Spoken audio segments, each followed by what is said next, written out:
Fresh.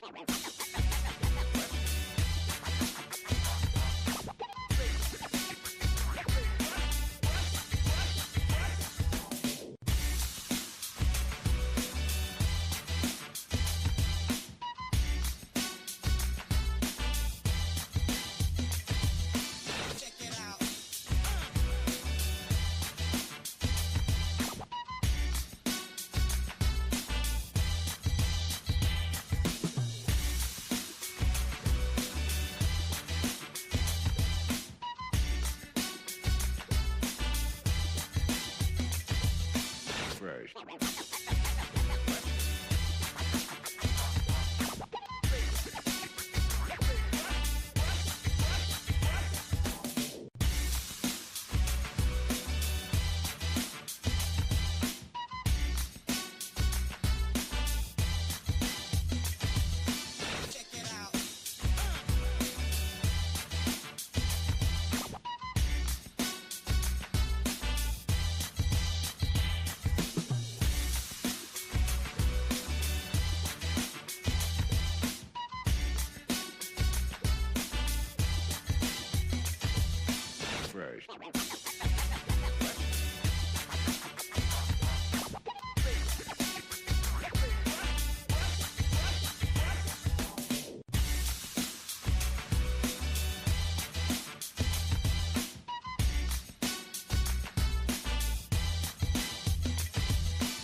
Fresh.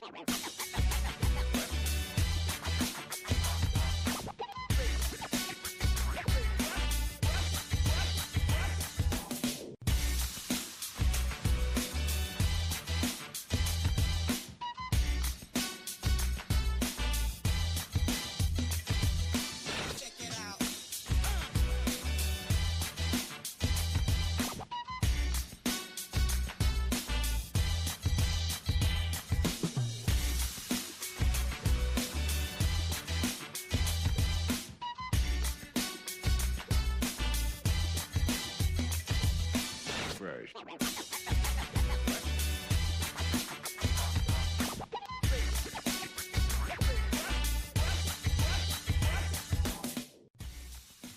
What is going on, fight fans? Hope you had a happy Thanksgiving on the week off. It was a good time where we could relax and refresh, but we are back, and that is because we have another pay-per-view to talk about. And if you can't tell from the skyline and the city line behind you, it is in Vegas, and so is my guy, Matt Tanner, MattyBetss, the man, the myth, the long shot legend. I know that he had a better Black Friday than I did because he and I were head-to-head big time on Dakota Ditcheva taking on Tyler Santos. But, Matty, if you want to unmute your mic, buddy, and then but we are back. We got 14 fights to break down, UFC 310 in Vegas, and Matty, rumor had it, a little birdie told me that maybe you were doing something that was a little bit more important than our show, teasing, talking potentially to somebody in and involved around UFC.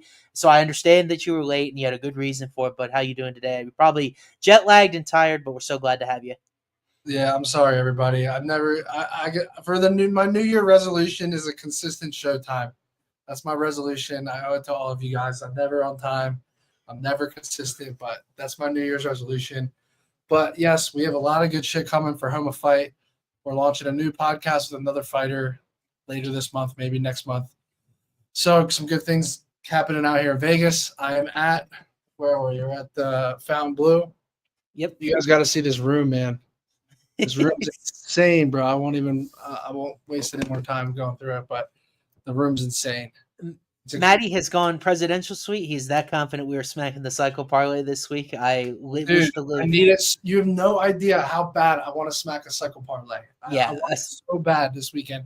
This is a very important weekend to hit one, so we have to be laser sharp and focused on this cycle parlay, bro.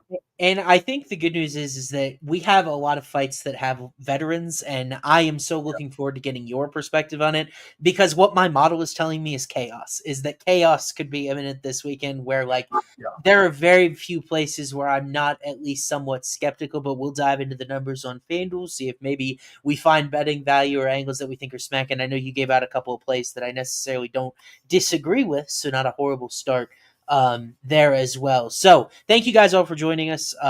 Absolutely looking forward to today's show. We got 14 fights. Why don't we dive right in since we That's right. 30 left. Big shots. He goes for the neck. He's down. anytime we can play that, we will do it. You have to manifest another 100K lay. Absolutely. I'm chasing a 200K, bro. At least 150, to be honest. Yeah, absolutely. I certainly wasn't going to have it happen in Macau, China, but you and I have been hot on pay-per-views. We hit our last 2 long shots on pay-per-view cards, and this one's another one where I was able to model all but, ironically, one fight. You guys can probably guess it. There's one guy that hasn't made a UFC appearance on this card, so you guys could probably guess where it didn't happen. But this one did here. We are going to open up at heavyweight. Kennedy Nzechukwu sticking around heavyweight. He's going to take on my guy, Lukasz the Bull Brzeski. And Matty, it's kind of a good fitting start because Kennedy, one of the heavier favorites on this card. You see this minus 650 price tag after he did look pretty good against Chris Barnett before Barnett got injured. And Brzeski he's not a guy with a lot of UFC momentum, so you could say, hey, maybe the UFC's throwing him one, but there are layers to this fight. What do you think of this first one here on deck? You know, it's funny. On the way here, me and Hey Jive are on the plane, right? I go to my phone. I click on AirDrop. Ian Parker's name comes up. I'm like, why is Ian Parker's name on AirDrop? I look behind me. Ian Parker's on the plane. No right? shit. So he tells me, he said, watch out for Kennedy by submission this weekend. And then I started thinking about it. I'm like, wait a second. The first fight of the card, for whatever reason, so many times. I want to know the math, bro. Someone needs to do the math this year. What percentage of the time, every fight for every USC card, what percentage of the first fight ended by sub? Because I'm willing to bet it's in the 30s or 40s, maybe 30s. Yeah, when I pull together my super sheet, I might have an answer for you, Matty. I can go through, filter like highest fight number on the card, and see if we can get a submission.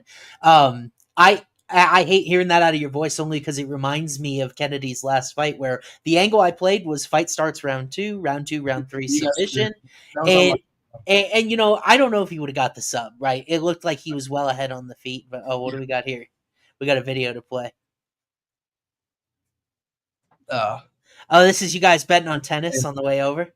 That was on the plane. I don't think he was tennis, but he looked like he was. I know my buddy Brendan, he is a tennis shark. He's grinding tennis tournaments randomly 4 a.m. in the morning. But like I understand that angle from Ian. I remember Kennedy. Do you remember when he grabbed the neck of Devin Clark in a fight at 205 where he wrapped up that submission in the second round? 100%. Like Kennedy, and if he's, I think it would have to be like hurting Brzeski on the feet and then like a panic shot or something. I think that's the way it could happen, but it just made you think because you're getting a minus 700 favorite. I think at like plus 700, plus 800, whatever the number is. Right. And like I have such a checkered past with Brzeski, dude, where in general he's a guy that my model likes him. Brzeski, let's see, plus 1.39 striking success rate. He goes the distance. He has a good competitive fight with Martin Bodai. But really, it's these individual moments. He sold our decision lay in London because we had Nathaniel Wood decision, right? We had, I forget the other 2 decisions on the card, but we were looking at Mick Parkin by decision because he had been decently durable. Ends up getting knocked out in the first round by Parkin, who was a guy that hadn't shown a lot of power to this point. So now all of a sudden, I don't feel like Kennedy is a one punch and go type of guy. That's why I played 2-3 sub against Chris Barnett. Right. And now, like, I feel like in this spot, it'll be much better test for Kennedy where he just had crazy height reach advantages over Barnett. Now Brzeski is a guy that is a full-sized heavyweight. We actually saw his loss to his win over Walter Walker age a little bit better where he was able to stuff enough takedowns. Maybe he got fortunate on the cards. Like, I think Brzeski is a lot better than people give him credit for. But would I favor him in this fight? No, I've got Kennedy minus 180 in my model. So, like, I lean. The weird part about this, and I think the one play I'm going to play in this fight for sure is the over. I've got it 61.3% likely to go the distance because these guys, low knockdown rates. Brzeski, he won by decision against Walter Hey, Walker. can I get a different cord? I need a regular cord. Sorry, Oh, good man. And that was his only win, was by decision. So I think I don't think Brzeski is going to knock out Kennedy, or I don't see him as a super powerful guy at heavyweight, but Kennedy's a guy that showed chin liabilities, right? He got dropped by Ovince St. Preux. I find this fight to be very tricky, and I'm very nervous about Kennedy's money line in this spot, man. Yeah, I mean, it is expensive money line. The thing I'll say about Brzeski is like guys that aren't finishing people at heavyweight are putting him away early. Like Mick Parkin, like Waldo Cortez Acosta. Do you remember we needed Parkin by decision? They hit the cycle leg. I do. We didn't know that would have won us the leg because it was early on. Yeah. But if Mick Parkin would have beat Brzeski by decision, we would have hit another cycle leg. Instead, he knocked him out. And again, I think a guy like Kennedy. I mean, I think as much as the odds are wide on this, I think you have to play him inside the distance here. I just think guys that are less dangerous than Kennedy as far as finishing upside are putting this guy away early. So yeah, it's tough. It's tough for me. I don't mind the submission sprinkle at all here. So what's the knockout versus the sub? So it is wildly different. So KO is minus 145, sub is plus 750. I can't sub at those two numbers. I would rather take the 100%. I think I'm sprinkling, bro. I think I also do you prefer a 2-3 versus a 1-2? I definitely prefer 2-3. I like both the line for Kennedy by points at plus 370. I like Brzeski by points at plus 750. My model tells me it's about minus 150 to go the distance. Is kind of how I look at this fight. Even in Kennedy's last fight against Barnett, he's very patient. Putting him away. Even when the dude was clearly injured and hurt, he still is very patient. I love a 2-3 round finish here, and I love the sub prop. I think I'll play all three of those on my straight bet card. I really do. And I'm telling you right now, I kind of like a 2-man submission lay. If you can hit that first fight of the night with Kennedy by sub, and then you get like a moderate submission play later in the card, like maybe like a plus 200, plus 300. I think that's going to be a nice little 2-leg smackaroo right there. Yeah, you can put on a submission, or if you want to get greedy, 3-leg submission parlay. It's really starting to grow on me. It really is, because I think especially if he just wears him down and then the shot comes, or a scramble or something, I do think he could find the neck. Yeah. And by the way, we're a very pro Ian Parker podcast. So I think I take what he says as gospel, because he does it just about as good as anybody in the UFC handicapping game in like a public space here. Interesting line movement I wanted to share with you. I had this bet circled this morning over 1.5 rounds minus 134. It's all the way up to minus 152, and that's in about 12 hours time. This thing is jettisoned all the way up to minus 1. So, Matty, I think you want to play 2-3 sub if you're going to end up getting specific. I agree. I might even play round 2-3 finish and then just the sub. Yeah. I just want to see what that is, and we won't spend much more time on this first fight, but I do want to see what the difference. It's going to be a massive difference, obviously. Yep. But just the round 2-3 finish is going to be round 2's plus 350, round 3's plus 600. I like both those numbers. Yeah, and then you get the KO as well if he doesn't look sub. Yeah. But man, I think Brzeski's a guy that either you put him away early or he's in it. God, you hear this? Sorry to interrupt you. You got to hear. No, what's up? Kennedy round 2 sub plus 2,600. Round 3 plus 3,800 on FanDuel, bro. Yeah, absolutely. I think that's the way to bet this fight, is to take some sort of longer dart like that. I think Brzeski points set plus 750 is interesting, but I wouldn't parlay Kennedy in this spot. He's shown too many times to be a chin liability. I don't necessarily know if he's got a good sense of which tools to use at the right time to win fights consistently on the card. So I would not parlay him here. I would either take props like you're talking about, or maybe think about a dog shot, but nothing definitive here. Agreed. All righty, so let's move on here. Seconds while you break it down, so I grab my cord. But go ahead. Okay, Matty will grab his power cord. It's good that he doesn't die on us, because I need to get his opinion about Chase Hooper, because Chase Hooper cost Matty a lot of money last time he was in the octagon. He played him by KO, all the ground and pound you could possibly imagine, and all of a sudden he ends up finding a submission on Slavokras's Vyacheslav Borshev in the second round. And now this is like old versus new. This is almost like a buddy cop type of thing where Clay Guida, 42 years old, oldest active lightweight on the roster, taking on Chase Hooper, 25 years old, one of the youngest active. It feels like they've added so many young guys. You remember Chase Hooper used to be the youngest guy on the roster. Now I'm not even sure he's in top 10. But 25 years old and Hooper seemingly coming into his own. That's why he's minus 1,000, all the way actually up to minus 1,200 on FanDuel. So Hooper growing by the hour here. You love a play in this spot. You already gave it out on social media. So give us your thoughts on this fight here, buddy. Yeah, bro. I mean, look, if Chase Hooper TKOs him, I will never forgive Chase Hooper. Okay. Because last fight, if you guys remember, everyone in the world called me the biggest idiot on the planet. Okay, I had Chase Hooper by knockout at 10-1.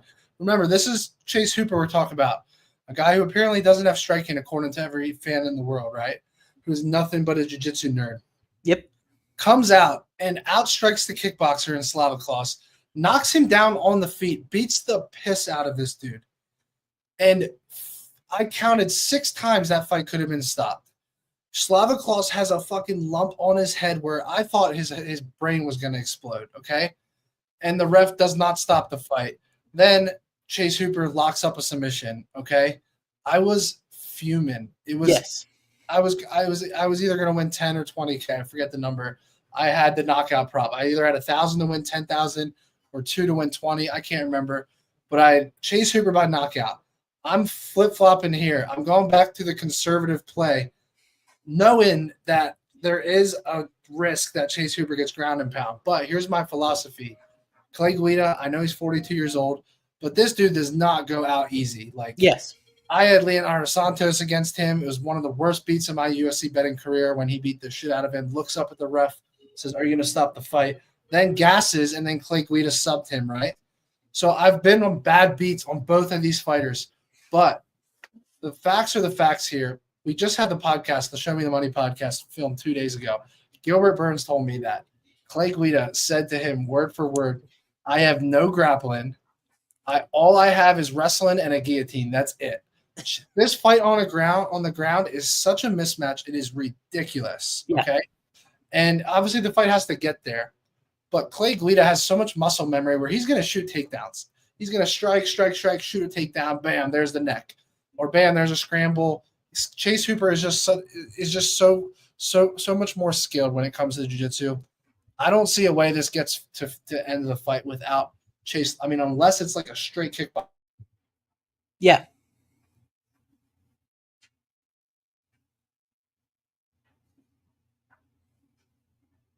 I think. There we go. You hear? Okay, yeah, we lost you for a second, but you're back. You're back. Submission. I like Chase Hooper round 2. I do think there will be a feeling out period in round 1. But minus 130, I locked that in for a unit and a half as an early play this week. I thought it was going to be minus 200. Yeah. You get minus 1,000 guy by the way he wins 90% of the time against the guy he already submitted in grappling recently at minus 130 to sub him. If it's a trap, you can take my money because I'm hammering it. That's how I feel about it. And I think at worst here, Matty, you've done a good job with market arbitrage. I haven't found a book that has super sub shorter than minus 165 other than FanDuel. Like FanDuel was minus 175 on the airplane.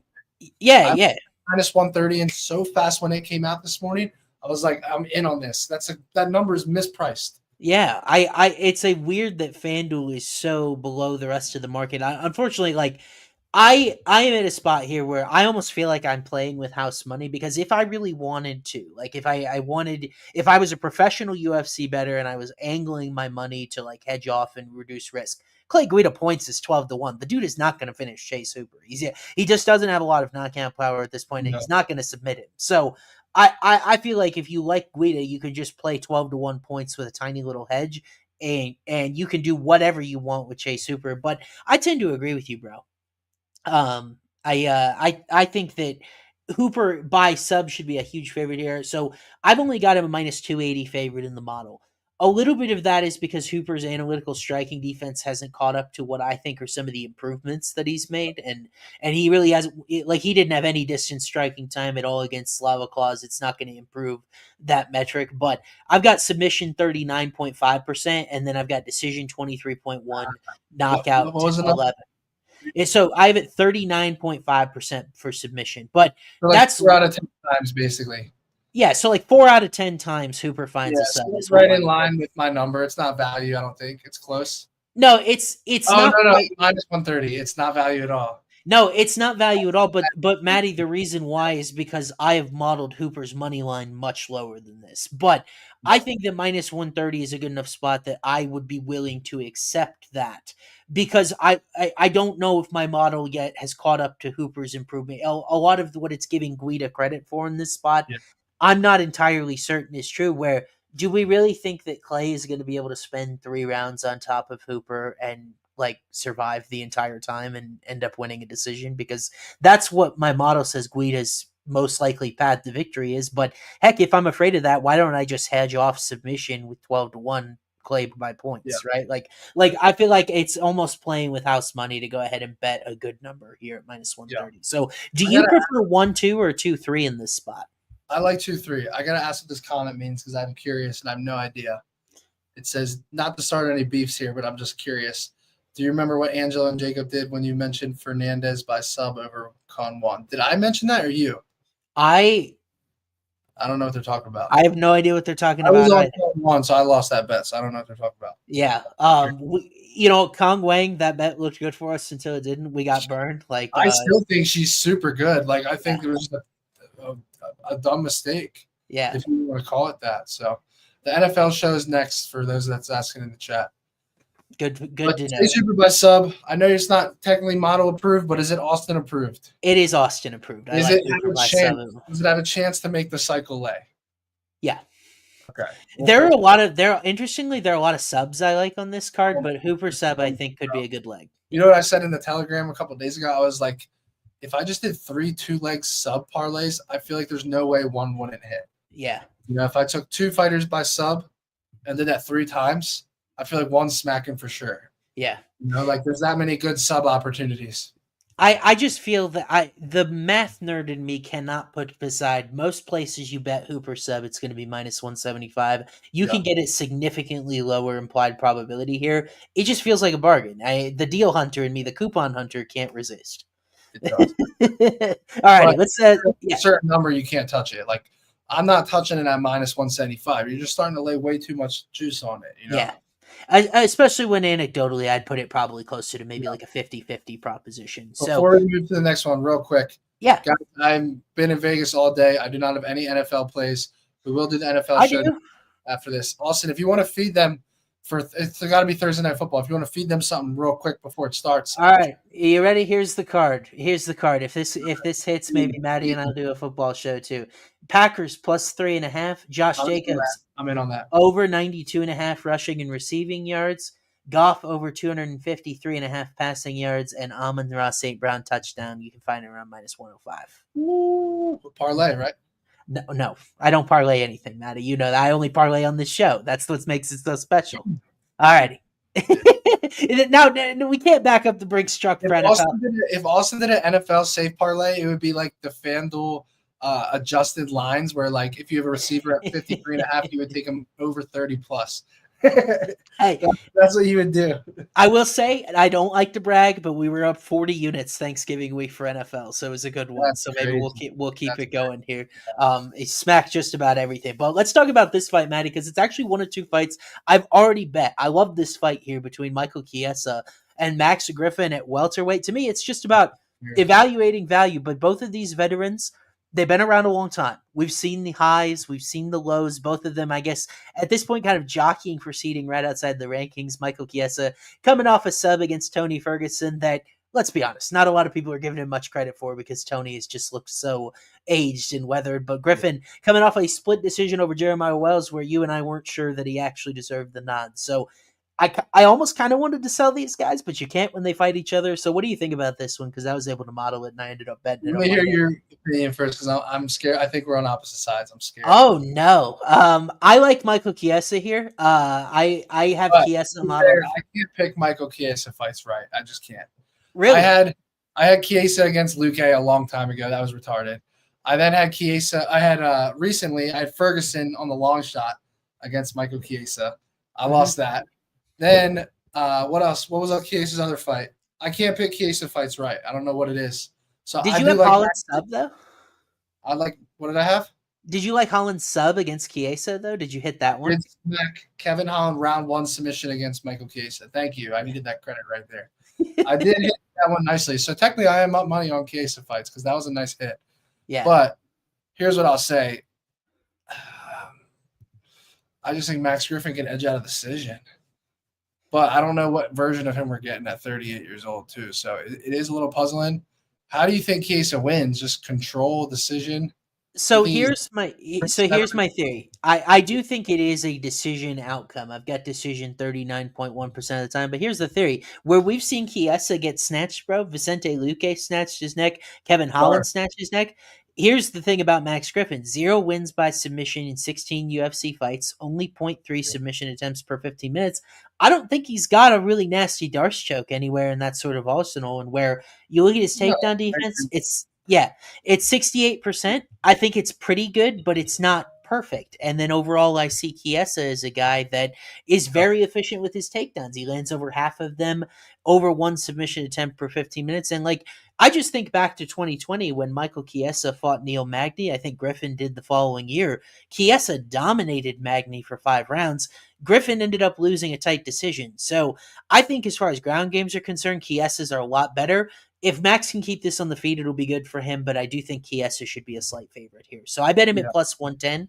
It is a little bit different of a number right now. Live on FanDuel, it is minus 110, a pick 'em on both sides. So it's kind of a pick your fighter, dude, and I prefer Chiesa. For sure. And guys, I just blasted out the show on Telegram and Instagram, so we just had a couple hundred people come in. While you guys are here, make sure you subscribe to the MattyBetts YouTube channel. That way, every week when Austin and I go live, you guys will get a notification when we go live and break down the pay-per-view cards and regular cards.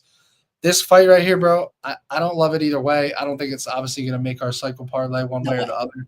I agree with you. Griffin's not really going to Darce or sub Michael Chiesa, but at the same time, I'm looking at more from the standpoint of can Chiesa impose his grappling on Griffin. I don't know that he can, a guy that's never been submitted. I think he can stay safe even if he gets taken down, and I think he can outpoint him. But again, I've been off and on Chiesa fights. This fight probably won't even make my card. Honestly, I probably won't even bet it. Wow, interesting. The one guy that was able to stop Chiesa's wrestling and really implement his own was Sean Brady, and that's why I'm a little bit more forgiving in this older matchup between the two. So, that's another reason I like Chiesa Griffin decision. I kind of believe in Chiesa's durability as long as he's not getting darced or not getting put away by someone lethal on the ground. So that's why I kind of like the Griffin by decision play. I actually had that written down as a possible leg on the cycle parlay, but we're going to obviously leave that out now. Yeah, so, I mean, interesting, Matty. I almost feel like this is value. This fight is only minus 158 to go the distance. I love that. That's great, isn't it? I would have expected You're talking about Chiesa doesn't really get put away by knockout that often. Yeah. Against a guy who has striking. And then on the flip side, Griffin has never been submitted against a grappler. I think the fight go the distance is the best play on that fight. Yeah, I've got this fight minus 245 to go the distance, so this might be a safe leg. I'm gonna put that on my card now that I think about it. That's a good. Now we talked through that. I like that. Yeah, this is looking like a safe parlay sort of leg to me. So we'll keep it there. Great pick 'em right now, by the way. It's minus 110 both sides on FanDuel. Okay, what else could we ask for? Unfortunately, I'm on the positive closing line value side, so shit's already not hitting. I should cash out right this time. I just don't give a shit when with all this movement. Like, it just never works out, right? It does not mean anything in UFC. That's why I always tell people if you get a little worried, don't worry about it. So, Matty, why don't we – Just to reiterate here, Chiesa never knocked out in the UFC. Am I reading that accurately? I believe so, yeah. Never been knocked out in the UFC. Griffin never been subbed in the UFC. Joe Lozon got him at lightweight. He's never been KO'd as a 170er though. And he's had a lot of fights in the UFC. Yeah. He's had like 20 fights. Yeah. He's had how many fights? 19-7. But most of his fights I think are in the UFC. Yeah. I don't understand why fight to go the distance isn't closer to where your model is. Yeah. So I like the fight to go the distance. I'll probably take just the over 2.5, depending on the number, or the fight to go the distance on my full card, and just play that straight. I like that number a lot, just to win a unit. Yeah, I mean, does your guy Gino do totals? You could even get that thing down to like -135, -140. Who knows? Yeah.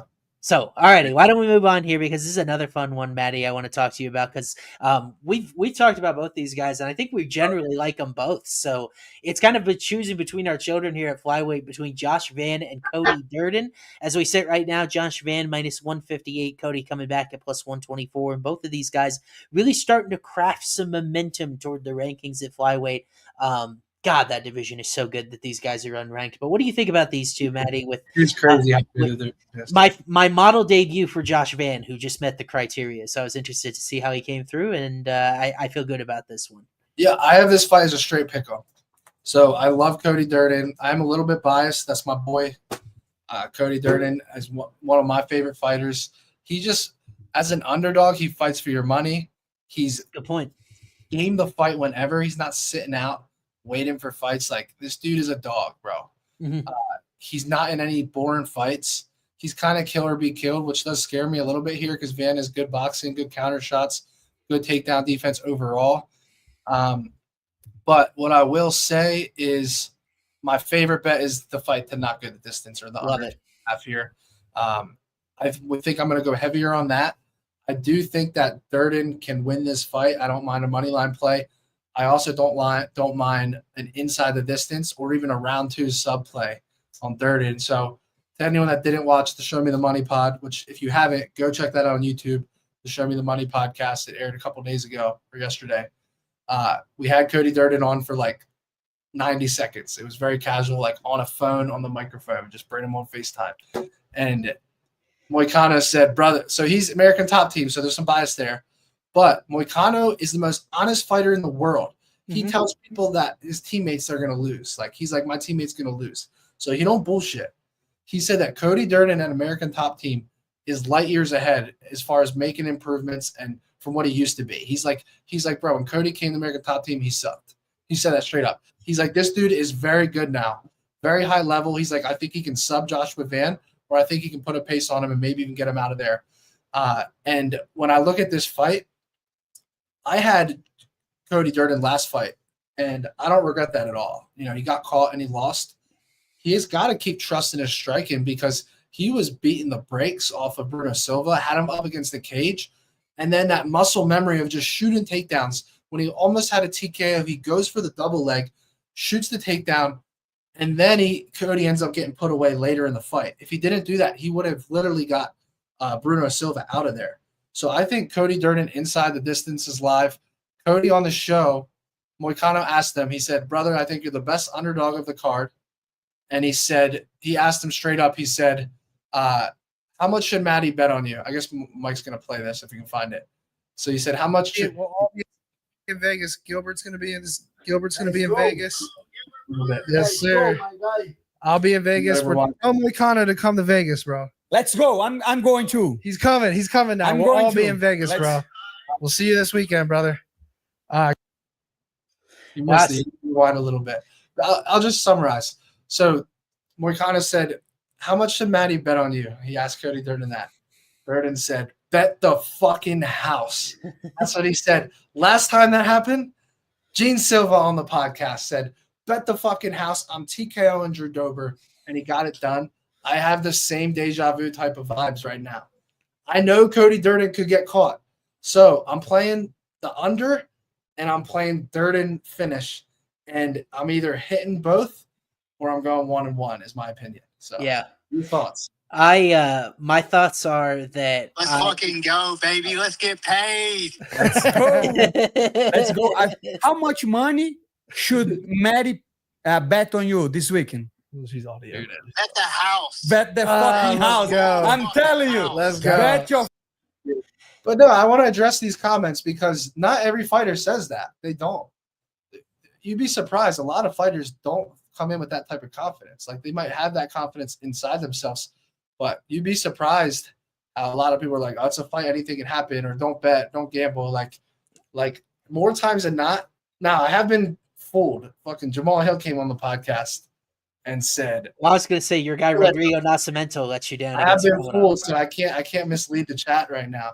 But I'm just saying, when Cody said that, I got the same energy that I got from Gene Silva. And when I bet Gene Silva by knockout, I knew I didn't bet enough on it. You know, I knew I regretted it right after. I was like, this dude was so confident, and not even how confident he was. He was just he was meticulous about how he was going to pick Drew Dober apart. You know, so I didn't get that level of, you know, I didn't get that much information from Cody. It was more of just, you know, unwavering confidence. Yeah. But I like a guy that's coming off of a good performance where he lost, right? Because I know that he was fighting really well, and he just has to put in a little bit more work and get it right and make Cody won his last fight. He subbed Schnell. The fight before. So the Matt Schnell fight, no disrespect, but we hammered Cody on that fight. But the fight before, when he lost that fight, I lost a lot on that fight because it was against Bruno Silva, and I thought he was dominated. Like, not completely dominated, but like he was winning that fight convincingly, in my opinion. And he was really tagging him against the cage, but then he went to the takedown. He didn't need to do it. He was about to get a TKO. So all that to be said, do you think that Cody's the right side, A, and then B, do you like the sub or the KO? Because the KO number is crazy. So I'm inside Vig here where I've got Van minus 130, so I'm not showing value on either of these guys. So it's really my call. Like you know, it's I think it's too close to call from like a model perspective. That said, Matty, if I wasn't your friend and if I didn't know Cody Durden, I love Josh Van to KO 2-3 here. I think his defensive grappling is awesome. We saw that in his fight against Felipe Bunis, and I know Durden is a completely different monster as far as strength is concerned, and it's very plausible that Van just isn't able to. You remember when Durden fought Charles Johnson, and Johnson just never could even mount any offense because Durden was on him the entire fight. Yeah. Like that could very easily happen to Van here. But I think when it's at distance, you could kind of marab him in a way, you know. Yeah, Van is just so nasty as far as his body shots and how he builds throughout the fight. Like, he's a good guy, I think, just to bet round 2-3 KO in general. And then you think of Cody has had these momentary lapses of judgment and durability, and it's like, okay, I can very easily see it happen again. That's why where I disagree most with my model. It loves this fight to go the distance. I totally disagree. I think Durden is live for an early sub. And then I think if he doesn't get it, Van is a guy that builds throughout the course of a fight. And I honestly feel like at this point, what do we got here? I don't know. Oh, this is Schnell, right? This is when he fought Schnell that you had. I hope so. Durden. But yeah, I like Josh Van. I think if I was going to straight pick, but I don't want to get in the way of your boy in this spot, especially since I don't have very much. But we lost Matty again. That was an awkward time to lose him. Did you got me? Yeah. Okay. What were you gonna say? I was gonna say this fight is like I like this under as much as any fight on the card. Yeah. I think it's a violent spot. What was the other fight we liked a few fights ago? The Chiesa fight over, right? We like to go over, yeah. Yeah. This one I like the under, but your model doesn't agree with it, so maybe we just reduce unit size. I disagree with it, bro. I think it just doesn't know these fighters well enough. As far maybe it ends up winning out, but like I may not even end up betting this fight at all. Honestly, at this point. So why don't we move forward here and take a peek at NFL picks again? I'll put it in the chat real quick. Austin's NFL picks. Wait a minute. Austin picks Packers plus 3.5. Amon-Ra touchdown. Yeah. What else? I've got Goff over passing yards and Jacobs over scrimmage yards. So that's rushing and receiving. There you go, guys. I don't have NFL tonight, boys. I've been way too busy today, but those are Austin's picks. They're good picks. I like that Packers play the most. Yeah. Lions are decimated by injury. I think that's the biggest thing that, like, when you look at the injury report. But I moved on to the next fight, Matty. Why don't we do so as well? We don't have to spend a whole lot of time on this one because we previewed it. I don't want to either. no idea on this fight. It's kind of weird it got scratched too between Chris Weidman and Eryk Anders, and now the line has moved in a direction where Weidman was a slight dog when we talked about it. Now he's a slight favorite. Maybe that's because Anders pulled out, but the fact they rematched it, like, this is all sorts of weird. I re-upped my bet on Chris Weidman at -110. My break-even point of when I wouldn't bet him would be -115. So it's a tough fight as it sits at this line for me to recommend betting. Yeah, the only thing I'll say is I think from an emotional standpoint, I think this is a tough fight for Chris Weidman. I think he wanted to go out on his sword, retired MSG. Yeah. Fighter, he had all his friends and family there. You know that's what was going to happen, right? Yeah. Then he's devastated, right? Because the fight gets scrapped, probably a retirement fight. He's 40 years old. Then it gets pushed to here. Now it's like it's in Vegas. Eryk Anders is probably healthier than he was or whatever happened. And now it's just a weird, it's just an emotional thing. I don't know. I think Eryk Anders is a live dog now. He's considered a dog now. To me, it's a pick-em fight. Yeah. When you guys decide what you want on this. What do you like as far as the total though? So I had it pretty sizably over then. Model result obviously hasn't changed. I've got it 71% likely to go the distance. So 71 on the dot. By the way, completely off topic here, but Moicano opened as a -215 favorite. Whoa. Against Beneil Dariush. He said it's like welfare. That's the most free money he's ever seen. I was talking about it with Mike, our producer, off the show. It's an interesting matchup for Moicano where like Betty's been chinned a couple of times in a row, but man, there will be high level grappling in that fight. That should be a great one. I hope Moicano strikes with him, honestly. I think it'll work to his advantage. Moicano can get a rear naked choke on him at the same time. I really do. Yeah, you and I love money. We think he's one of the best 155ers in the world. There's our guy, Money Moicano, unabashedly so. And they made fun of you for it, but ended up cashing as a +215 dog in France against Benoit. So, sometimes bias works in your favor. Maybe it will again with Cody Durden. But I don't think we have much on this Weidman. You guys can go back, check out UFC 309. But, like, I'm moving with trepidation around this fight as we stand here. Okay. Why don't we move forward here? We'll talk about the next one. Hopefully it's a little bit more entertaining. And that next one is this fight between Movsar Evloev taking on Aljamain Sterling. Kind of ridiculous that we're talking about it right here. Both of these guys unhappy with being on the prelims, but they're on the prelims. And maybe some of it is the reason the style they fight with. But realistically, the winner of this fight could be next for Ilia Topuria. So it's a big fight, Matty. Lots of stakes attached to it. Evloev -265 right now. So what do you think of his fight with the former 135-pound champion Aljo? I'm rooting for Aljamain so much here. I want to see him backpack this dude and choke him out. Really? Yes. I'm rooting for Aljo. I think he's completely disrespected constantly as a champ. As a former champ. Yeah. And I think he's a good dude. And I think he's a high level. He's got a great skill set. I'm rooting for Aljo. With that said, this dude is 18-0. Yeah. He's not a finisher, but he wins fights. Diego Lopez had the craziest submission attempt blocked in. Still didn't finish him. This is a very tough fight. I think the odds are probably about spot on. I'll never forget. I think I told you this before. Luis Pena told me a couple years ago. He said Movsar Evloev is better than Ilia Topuria. Yeah, obviously Topuria has all the credentials now, and he's the champ, and he's got more, way more finishing upside. But that's not an easy fight for Topuria. If he doesn't knock him out, that's not an easy fight for him. So I think this is a very tough fight for Aljo. I'm hoping Aljo pulls it off, but I think as shitty as it feels to say it, I think Evloev by decision. Yeah. Me too. It sucks. Yeah, so this was the least comfortable model result of me for the entire week, bro. I've actually got Aljo a tiny favorite here, 50.8% to win. And the reason for it is because, like, I even speculated with the Home of Fight picks boys. I was like, maybe we look at Evloev KO, but there's really no substance to it. He doesn't have any knockdowns in 9 fights. He's not really a high-volume striker in the grand scheme of things. And what's interesting about Aljamain, striking success rate plus 2.31. The only 2 striking success rates better in the featherweight rankings, Alexander Volkanovski, Max Holloway. The guy quietly puts out numbers at distance, even if it's not like the most power, right? He's not a guy that we look at as like having KO volume, but I have to think at this point he might have a little bit of a speed advantage coming from 135, moving up to 145. Evloev not a super power puncher, And I just don't think Evloev's striking is sophisticated enough to a point where he's going to catch Aljo in a trap like Sean O'Malley did. O'Malley was setting traps throughout the course of that entire fight.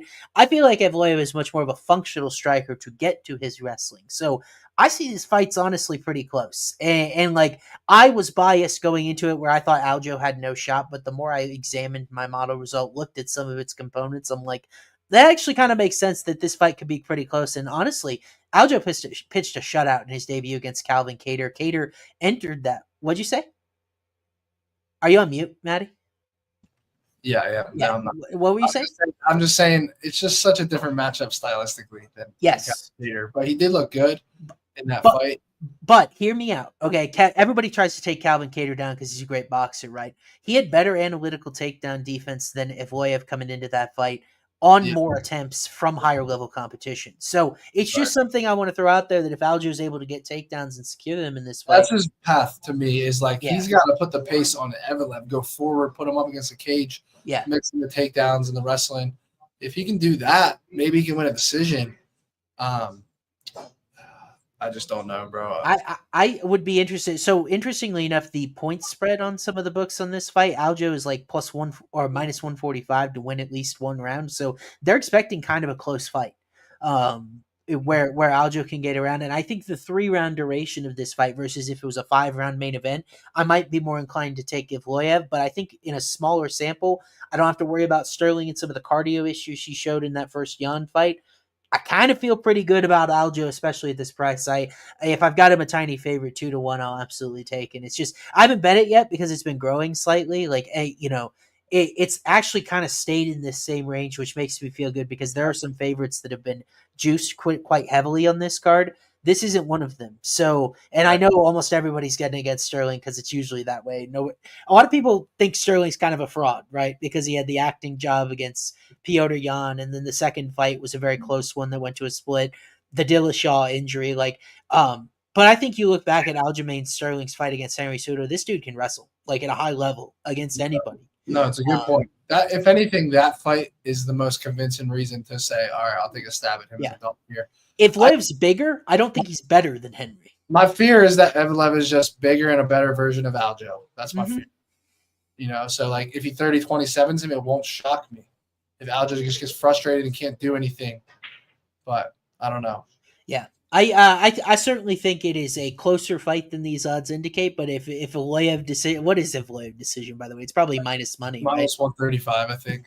If it ends up coming to fruition, like I wouldn't be surprised. Decision lane, none of these guys, not happening. No, the decision leg of the cycle parlay, it ain't happening, bro. Yeah, if it's gonna be this close, I don't think we could go decision lane. When we hit that cycle with Nardiev, our thesis was he was going to be much more active than Bruno Silva throughout the fight, but didn't really have the tools to finish. You know what the formula is? Yeah. You have to take guys that we feel are going to convincingly win against durable opponents. Exactly. If we do that, we're good.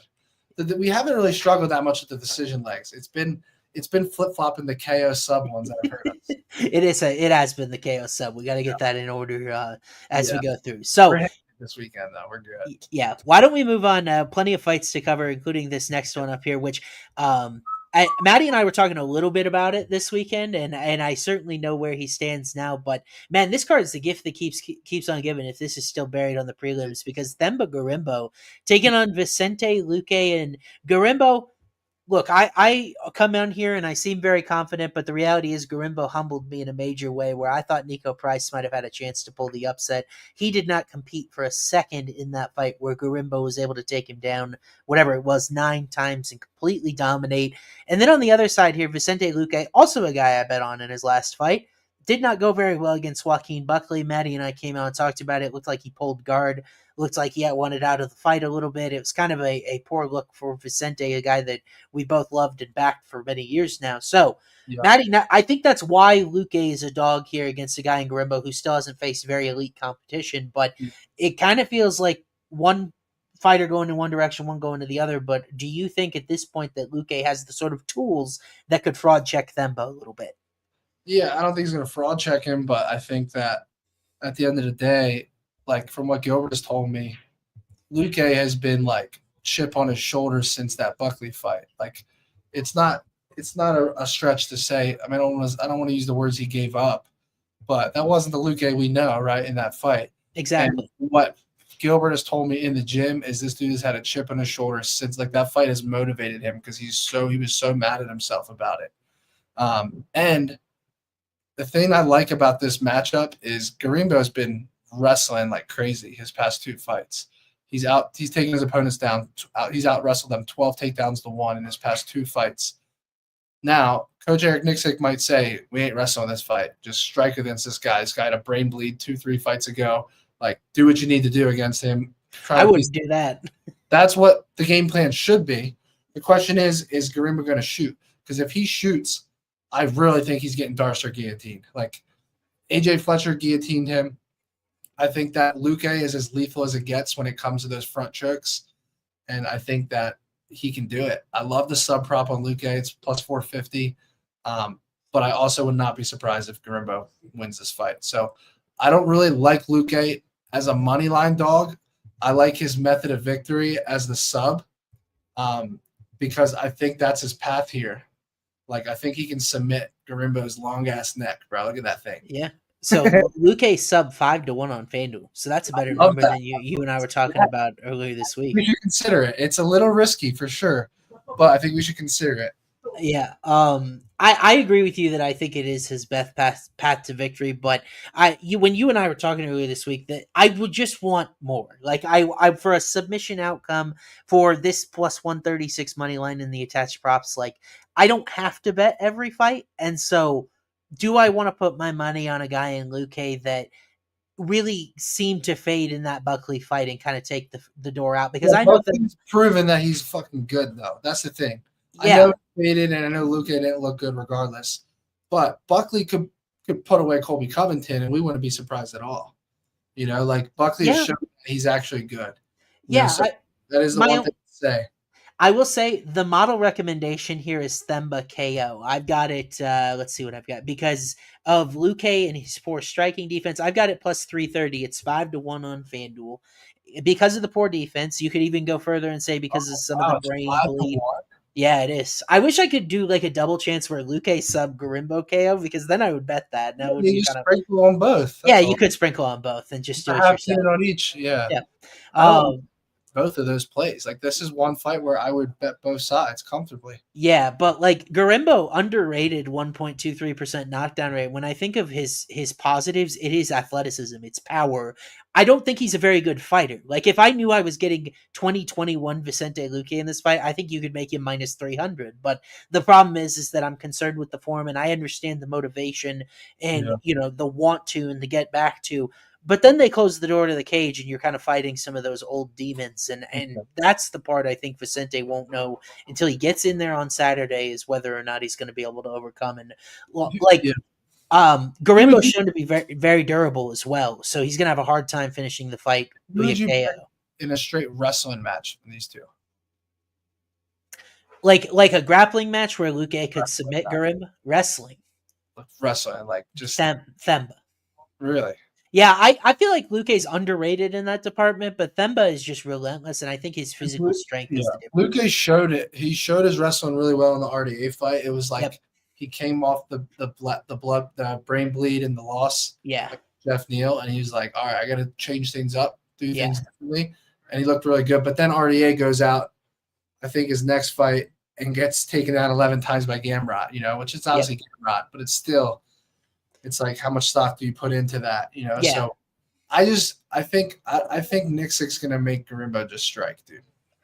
That's what I'm scared about, because otherwise I would hammer this sub. I'm probably still gonna play it. I think that there's gonna be, remember, there's still club and sub opportunities. There's still the ability for Luque to get his hands going, hurt Gorimbo on the feet, and then it's like muscle memory. He's like, oh, I got 12 takedowns the past 2 fights. Let me shoot real quick. Mm-hmm. Next thing you know, it's locked up. So I think it's live for sure. I would go a step further and to say, if you like Luque sub, just bet Luque sub 1. I think because then that would be Gorimbo making a mistake when these guys are fresh, when they're dry. I think if Gorimbo is going to work on it, maybe you add 2 as well. But like what I'm saying is that I don't think that Luque is. Actually, I think you're onto something, because so every darts choke he's had in the UFC, 1, 2, 4 dark strokes in the UFC. Two have been round 1, 2 have been round 2. Yeah. And then his Anaconda was round 1, and that's all he's had. It's all Darcy's, bro. It's hilarious. So, and I've been on the record that I think Eryk Nixick's the best coach in MMA. He and I DM frequently because we're coming. We've talked about really so much of your problems as an MMA fighter can be solved by a willingness to go forward. There's so many fights I watch where a guy could be a better technical striker, but he is resigned to the back foot and putting himself at a disadvantage in these exchanges. I think that sort of mentality with a guy that has Gorimbo's tools is a fighter that is improving drastically. And I feel like I got that Nico Price fight wrong because I didn't put enough stock in that. Whereas I feel like now you have this athlete with this motivation at this opportunity. Luque is a guy that I've backed for years. I love his submission stuff. I think he's an underrated wrestler, but I'm worried about the age and the attrition finally catching up to it. I know he's younger than Theba, but he's not younger in terms of UFC miles, and that's my deepest concern in this fight. I'm going to be betting Gorimbo KO, and I understand where you're coming from. I think the angle's a pretty good one, but I got to go with my model here. Yeah, I feel that. The only thing is, let's just to counter you here. Yeah. His only fucking KO is Pete Rodriguez, bro. I'm aware. It's right. Couldn't put away Nico Price. Yeah. Couldn't put away. I mean, Ramiz is what it is. AJ Fletcher, got subbed. Yep. Sato couldn't put him away. Yeah. This is like if we knew what we're getting from Luque, it's such an easy bet. We just don't know what version we're getting. So we could beat a dead horse. So let's just move on. Yeah, I feel like if I got the right version of Luque and he could compete on the feet as well, like I'd be all over plus 136. I took it against Buckley, but it's almost kind of a poor man's version of that matchup. But Matty, this is a fight that I had circled that I wanted to talk to you about because it scares the shit out of me. I have no other way to put it. Dominick Reyes taking on Anthony Smith. What could possibly go wrong is we have a guy that's lost 4 of his last 5 by knockout as a minus 350 favorite at light heavyweight. What could possibly go wrong here? It really is crazy. It really is crazy. But the names that he's lost to are big names. Yeah. And there's obviously so much more context behind it. I'll double check because I don't know what happened to Bryan Battle and Randy Brown if we skipped over it. Because this is the featured prelim. Did we skip it somewhere? I thought we had it in here. Huh. We don't have Randy in there? I thought I could have sworn we had Randy in here when I was looking. That slide is missing. I will add it back in for you. Okay, we got our we'll have it. We'll add it in. We'll come back to it. We'll talk about that fight here in a minute. That's fight of the night, by the way. I've advertised it as you and I's show Super Bowl because we both love each one of those combatants there. But Matty, what do you think about this fight with Reyes at minus 360? Haven't looked at the props on it at all, so your guess is good. You could tell me anything right now, and I wouldn't be 100% against it. So, what do you think about this fight? Yeah, there's a lot to look at in this fight. Like, first of all, Anthony Smith's coach and one of his best friends passed away. Okay, which is a big emotional thing for him right now. He's also on record talking about he doesn't even care about winning. He just wants to go in there and take his anger out. So maybe you look at a violence bet one way or the other, but sometimes you don't even want to look into that shit because it's a trap. Sure. We've seen good and bad versions of Anthony Smith. The Roman Dolidze fight, I took Dolidze. I won that bet. Petrino fight was crazy. He subbed Petrino. Petrino just a horrible game plan. One thing I will say is Gilbert made an interesting comment saying that Anthony Smith was actually hurting, was chopping the leg of Petrino, and that's the reason he shot like that, is he was really damaging his leg. So, I mean, I would ask you, like, Dominick Reyes, I mean, could he really – I don't know that he's I don't know his ability to do that to Dominick Reyes. He's more of a polished striker and veteran. Yeah. But it's just tough. Like, if you look at MMA math, it's crazy, right? Because, like, Anthony Smith beat Ryan Spann, who knocked out Dominick Reyes in round 1, and look at the bet odds, right? Yeah. So, obviously, there's a reason you shouldn't use MMA math, but it is crazy to look at. I'm no way in hell I'm ever putting Dominick Reyes in a parlay or a straight bet at minus 350. Dogger pass here. I feel like this could be a sell high spot of the century on Dominick Reyes. Yeah. You said yourself, the dude's lost 4 of his last 5. By KO. Yeah, all of them by KO. And Dustin Jacoby, I don't think really respected him. I think like Jacoby walked forward and said, I'm going to, put this guy away. He's lost his last 4 fights by knockout. I think if Jacoby and him fought again, it plays out differently, right? Like if he was took more of a kickboxing approach and kind of picked him apart a little bit, but he just tried to kill him early, and he got countered with a big shot. If there's one thing I know about Anthony Smith, he is tough. He is smart. I think he's a high IQ guy. He has some weird fights every now and then, like the Delete fight was weird. The Johnny Walker fight was weird, was strange. But I gotta lean Anthony Smith as a dog, bro. Yeah, I don't like it. I don't know that I'll bet it, but there's no option. There's no other option. Yeah, so if you force me to bet a money line here, I've got Reyes at -170, so Smith at +170. So like, yeah, I would bet Anthony on the money line here if you force me to. Yeah. But I don't have to. I think the biggest thing is that I'm going to be way over the market is on this over. I was surprised I have it. I have this fight. Let's see, plus. What do I have at 49.1%? What does that come out to? So about +105 to go the distance. It's +192. And the reality is Smith has actually seen the distance in 3 of his last 4 losses. He's actually kind of a good self-preservation guy. You remember round 2 against Ryan Spann got a little hairy for him. He was able to find the distance of that fight, and he actually ended up winning it as well. So, like, I know Dom is a guy that comes in. He's got a lot of power. Usually his fights are decided, but we are forgetting he goes 25 full minutes with John Jones, right? Like there is a different version of him that can fight at a longer pace. Like I don't know. This is a very important win for Reyes to pick up if he wants to head back toward the top 10, have any sort of future contention. I wonder if there's a little bit of methodical angle to him. Like you're leaning on length on both sides, basically. Yeah, I have both guys showing value by decision. Wow. Reyes is +1.5 round line. Yeah. Yeah, -160. I'm always down to sweat an over 1.5 round line in an Anthony Smith fight because even when he gets hurt, he survives. Can I ask you a question though? Why you'd bet it? Because like, how does this fight look where we get over 7.5 minutes and it doesn't go the full distance? A slow striking match. Get these peasant bots. Yeah, we got bots pinging the chat stream, but like I feel like if we end up getting out of the first round, that there's a good chance this one goes all 15, and that's kind of what my model sees here is that like, hey, a majority of these times, these guys will have their round 1 outcomes, but when it gets beyond that, it tends to get further down the road. So I'm showing value on Reyes points and Smith points, so I'll probably make my primary play the over here with sprinkling a little bit on Dom points, just because Anthony's not a guy that puts out a lot of volume. He's willing to accept bottom position. He did against Roman Dolidze. Now Reyes is not much of a wrestler. I think this fight will mostly be conducted at distance, which does help. I think Dom, but I have a hard time seeing where this fight ends up going over 7.5 minutes, and all of a sudden Reyes puts Smith out late. I think it'll be it'll either be a quick outcome or it'll be headed toward the distance at a +192. I'll roll the dice on that. Yeah. So Dominick Reyes by decision is +330. That's actually a pretty good number. And Smith's +750, also a good number. 700, yeah. Got a great comment in chat. I noticed this as well when you said it. Justin Jacoby landed 5 leg kicks on Reyes even in this last fight. So Reyes' leg kick defense is not ideal. We got up there. Reyes leg kick defense. You gotta think that's gonna be Smith's game plan, bro. Yeah. Stay out of boxing range. Kick this dude's leg. Take him in the deep waters. Yeah. Do I want to go at 2-3 Smith by sub play here? I mean, that's what the books are telling you, is that they think there's going to be length to this. And frankly, I feel like if one of these guys, it's either going to be Reyes early KO or Smith submission would be. Oh my God.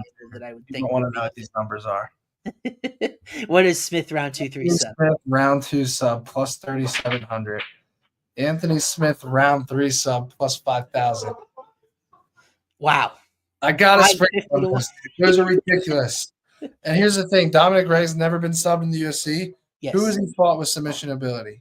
Not really anyone besides Jones. Strikers. John Jones, Ozdemir, but there was only one takedown in that fight. Nobody. Well, St. Preux, but like St. Preux is more of like a defensive grappler type of guy. He's not really a take you down and submit you type of guy. Yeah. Especially as he's aged. Yeah, especially early on, you look at Reyes' competition. Yeah. Man, it was pretty bad. And there could be a world where Smith just has got that dog in him, and he doesn't get finished, and then Reyes kind of like slows down a little. Yeah. It's actually kind of funny. Reyes was a little bit of a fraud in hindsight. He got this split decision over Uzdemir. He knocked out Weidman up to 20 pounds in weight. We gave him a title shot, and he almost won by beating who we'd argue is maybe the greatest of all time. It's kind of crazy. I'm playing 2-3 sub. I have to. I think length of any kind is not a bad play. Maybe I'll end up taking my general thoughts and going Reyes 2-3 KO with decision, but there are a lot of ways to get creative. I think if you don't play kind of the round one Reyes angle or Reyes by KO. What is Reyes by KO? I'm sure it's minus money as well. It's minus 115. Feels kind of trappy, honestly, that they left it there. But we will talk about, so that's actually the featured prelim on ESPN. Why don't we move forward here? And we're going to talk about the featured prelim for this show. It is Bryan the Butcher Battle taking on Randy Rude Boy Brown. Our guy Mike's going to throw that up there for us. Matty, I don't mind making this our show's featured prelim, bro, because we love these. I love Randy Brown. I have not bet against him in 10 fights. I looked it up. I haven't bet against him in 10 fights. I'm 8-2, so it could be worse. I love Bryan Battle. And you love Bryan Battle. So I don't know if we're going to toe those lines. I was able to model it and found an interesting result. But what do you think about your guy, Bryan, here? Because he's we got the odds are flipped there. Bryan is actually the guy that's minus 245. Brown coming back at plus money. So Bryan is the favorite. We got the odds flipped there. But what do you think of Battle as a favorite here, man? Yeah, I like Bryan Battle, but Randy Brown's also looked really good recently. I wish Bryan Battle would grapple in this fight. I just don't know that he's going to. He loves getting in brawls, dude. He loves getting in fist fights. I have to trust his chin over Randy Brown's. I've seen Randy Brown been chinned. I haven't seen Bryan Battle really been chinned. He only lost is really against a dominant wrestler, and it hasn't aged the greatest in the world. But I think it was just a tough stylistic matchup for him. Yeah. If this fight hits the ground, I lean Bryan Battle. On the feet, I think he's the better chin. I think he's the rightful favorite. But Randy Brown has looked good recently, so that's the tough part. And he's got great length. I just think Randy Brown's going to close the distance and get in his face. You know, throw big shots. You know, if he's going to push this dude up against. He's going to the same way he did at in Paris. You know, he gets his opponent up against the cage and starts teeing off, and that was a stand-in TKO stoppage. Yeah. And so I do think that he can do that to Randy Brown over time. He might have to take shots coming in to do it, but I think he can do it. So I'm gonna lean Bryan Battle inside the distance as a play. I had this one written down as on a cycle, as a possible cycle leg, both KO or sub, because the sub number is really good. But I just don't know that we're gonna get there. If you're gonna sell me on a cycle leg, you gotta really decide between those two. You can't just pick one or the other because I want to know the angle. The angle is Battle by sub because the number's better, and also I do believe that you know JDM subbed Randy Brown. Who else subbed him? So yeah, it was kind of a club and sub situation. Yeah, but there was another good sub. Michael Graves got him back in 2016. That's his other loss via submission. Yeah. And he actually subbed Alex Oliveira, and then he subbed. No, there wasn't another one. Matty, I really want to have like a ton of confidence about Randy Brown because he's my guy. Like I told you, I bet on him in 10 straight. But I feel like I almost sort of fell for this before against Jack Della Maddalena, where I was like, JDM's competition wasn't very good. I was a little bit skeptical. And Randy Brown is a guy that was a veteran. He had all the experience. And then what we found was Jack was willing to get in his face. He was willing to close the distance. And his box was vastly superior. And that's what ended up hurting Randy and leading to the submission finish. And obviously it's aged fine because Jack is a top 5 guy in the division. But like Battle is a guy that is starting to show these sort of special tendencies. The way that he was able to walk down Kevin Jusay and just kind of win what I classified as more of an ugly slugfest. Like both those guys were willing to throw, and Jusay broke first. You know, Battle is a guy that is really showing that willingness to go into the fire. He's got the submission stuff as well. I just think there are two very clear ways that either fighter is going to win this fight. If Randy's able to keep this at range, I think he's going to pick Battle apart. Bryan's head defense isn't very good. His analytical head defense matches that. Yeah. And then when you think about it, if Battle's able to get in Randy's face, you mentioned the chin issues, right? Randy was almost subbed by Elijah Zaleski dos Santos in his last fight. He had to survive a close call there in round 2 in a fight that he otherwise was dominating. Like, I think Randy's as good as he gets at distance. He flattened Muslim Salikov, which has aged very well after consecutive wins for him. But there's this very specific way the fight has to look for Randy to win it. And there are more ways I think Battle has to win. That's why I've got Bryan as a minus 160 favorite. I could be sold on Randy Brown by decision at plus 500. That I like that play. Yeah. I don't see Randy Brown finishing Bryan Battle. I just don't see it. I had a lot of overs. Let me double check my total on this guy because you said it's 5-1. Randy.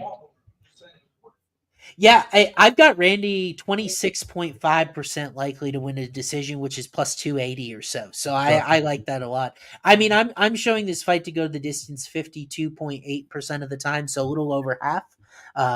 Call it a point. It's crazy because Bryan Battle by decision is the most likely outcome, which is a little surprising. He's a finisher. Yeah, I think if Battle wins, I think he finishes him. Because then I think numbers, yeah. So there's value to be had in this fight, however you want to end up betting it. Yeah. I've just been waiting to bet. You're right though that maybe instead of like making a big play on Randy's money line, I just go with points because I have a hard time seeing how Randy would put him out. Bryan's shown to be very durable. I can't think of him getting dropped or wobbled at any point. No, not at all. I don't think he's Fakardinov had one knockdown against him. Really? That's it. I don't remember it. That's what the UFC stat says, but who the hell knows? That fight feels like a fever dream, bro. Fakardinov. Oh, we lost you again, Matty. Back? Am I back? Yep, you're back. We got you. Let's move on. The puncher was gonna lose in a fist fight to a friends to. I was there live, and the crowd was so fucking pissed when he said that. I don't know, bro. This is a tough fight. Let's move on, though. Yeah, we will move on because we won't find a point of consensus, but I think we're both looking forward to that one. So why don't we bump up onto the main card here, Matty? Nate Landwehr taking on Duho Choi. Some interesting choices for which fights are on the main card and which are not on this one. I think this one's going to be on the main card and open it up because Nate Landwehr is always action, no matter where you throw him and who he's facing. And then Korean Superboy is already in the Hall of Fame for a fight that he had with Cub Swanson that was back and forth. So this is a war. It's almost guaranteed. One of the closer betting lines on the card.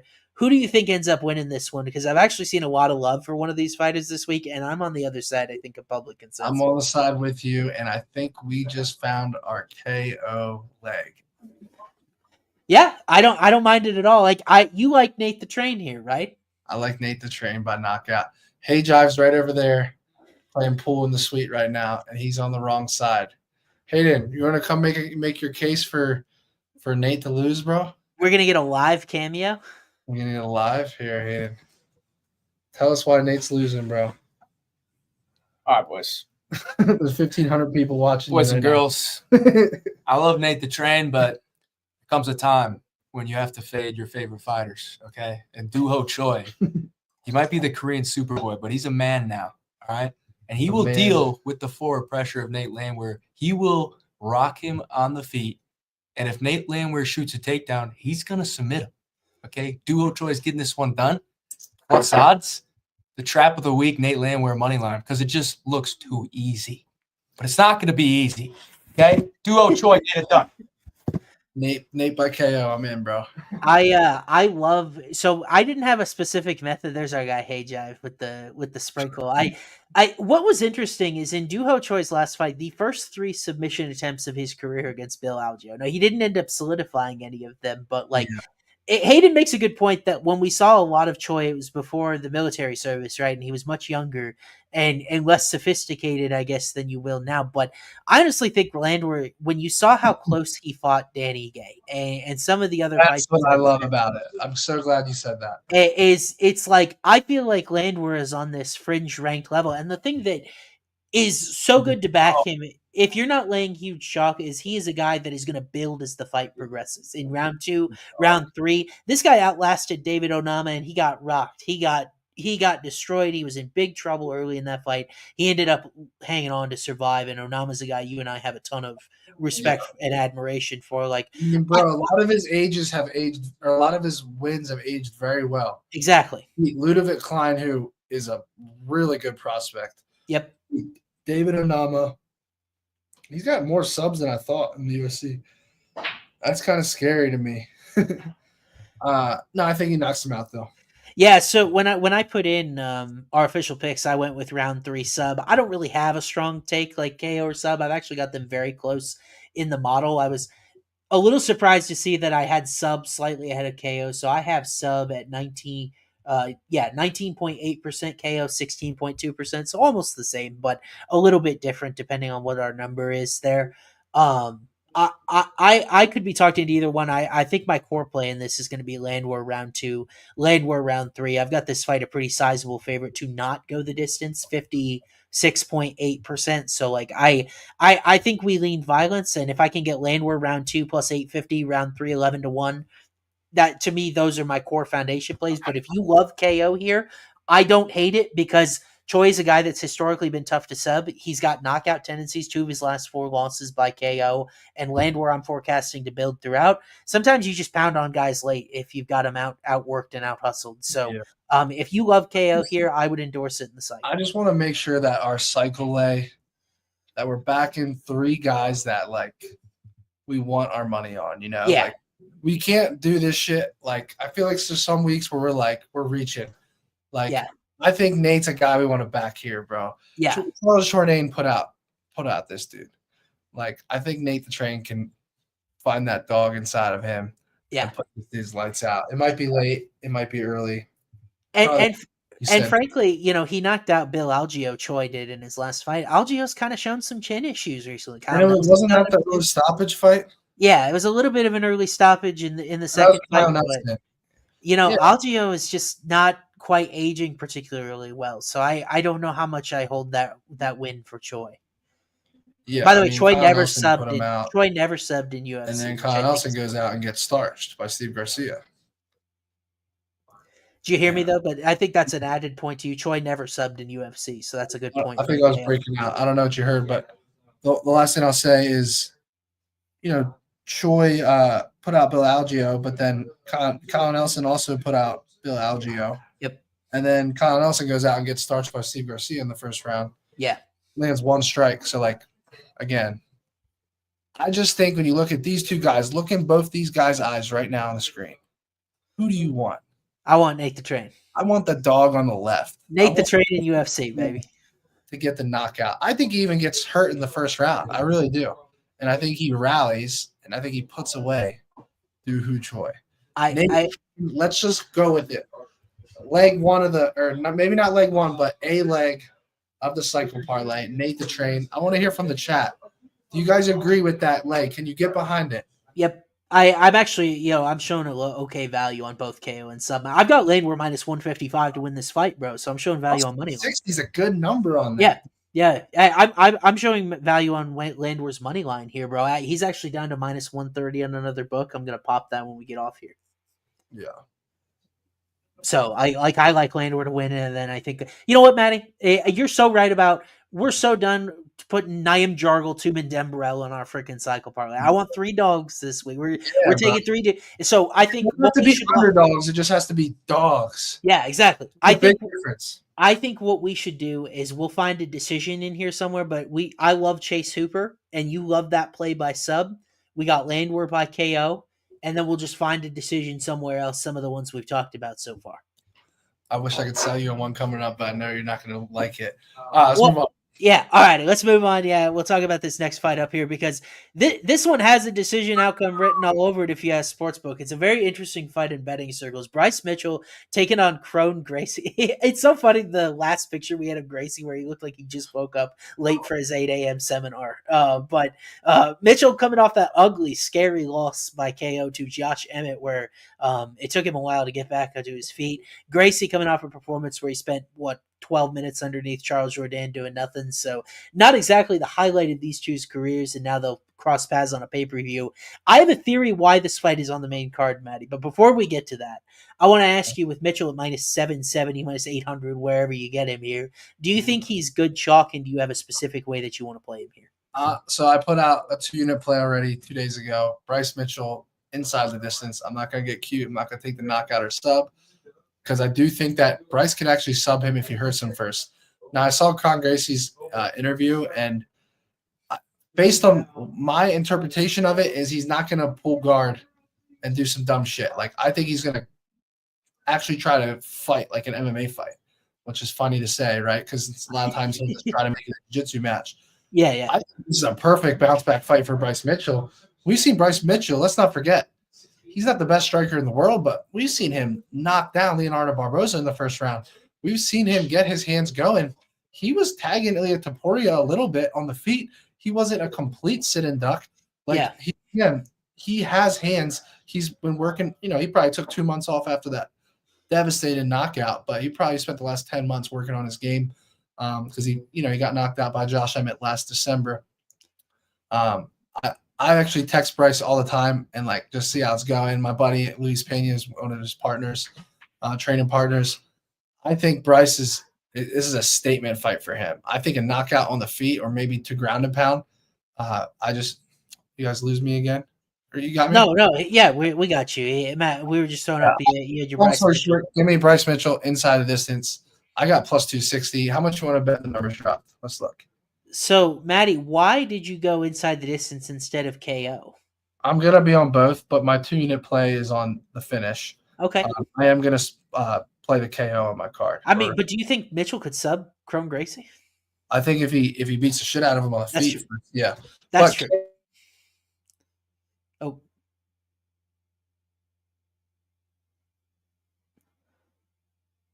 Can you hear me? Yep, we got you back. This is a much less concert. Like Nate the Train KO is plus 360, or you get Bryce Mitchell at plus 600. I'm not opposed to going that route. I'm really not. Yeah. I have a weird forecast with this fight where I'm struggling with it. I have points favored just like the sportsbooks do, but minus 170 is a little bit ridiculous, right? Like I don't have that much confidence in how this fight is going to look to bet that specific outcome, because if you're that confident Mitchell wins by points, how does the fight look? Are you just convinced that he's going to be winning minutes at distance because Gracie's been durable?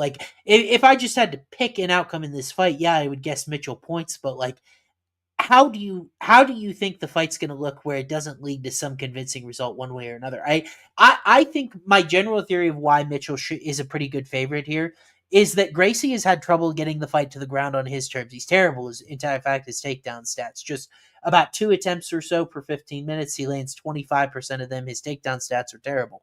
He's really had to pull guard. He got a submission from bottom in his debut.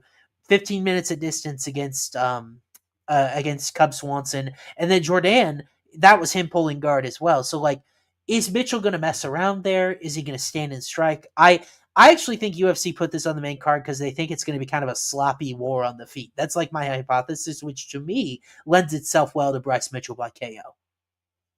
You on mute? I agree completely, bro. I love that you just said that. Let's look at Bryce Mitchell, some of these fights. Outstruck Charles Rosa 40-5. Outstruck Andre Field. Oh, we lost you again, Matty.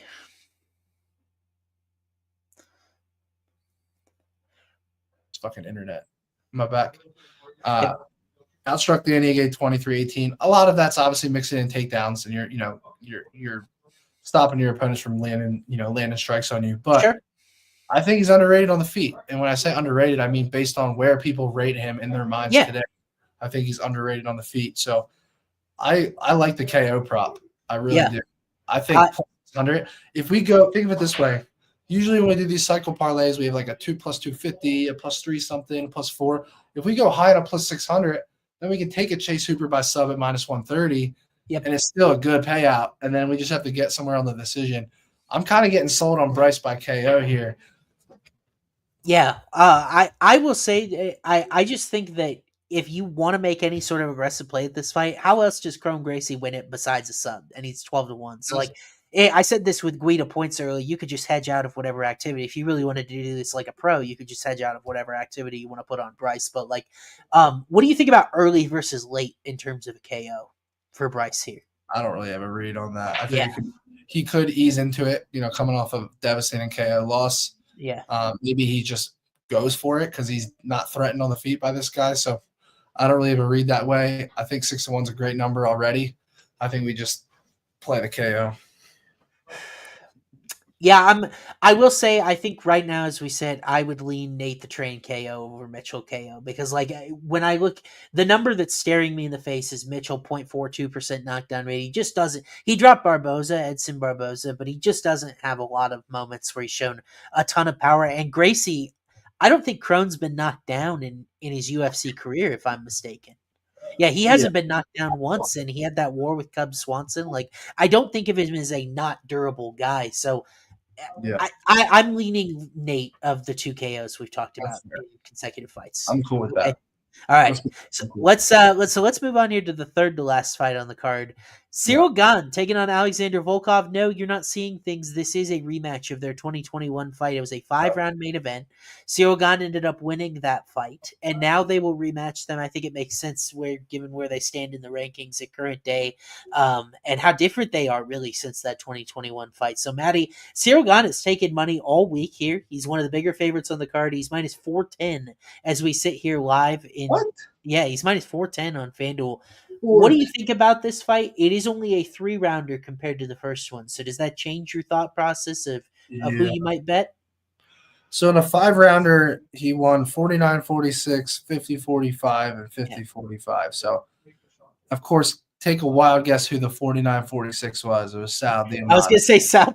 Yeah. So, again, pretty much he won 50-45. Yeah. It's like, what has changed since then, right? He's been a little inactive. Now, Volkov's rallied off some really good wins. I like Alexander Volkov. Like, I made a fortune betting against him with Tom Aspinall, but other than that, I think he's a live dog against any heavyweight.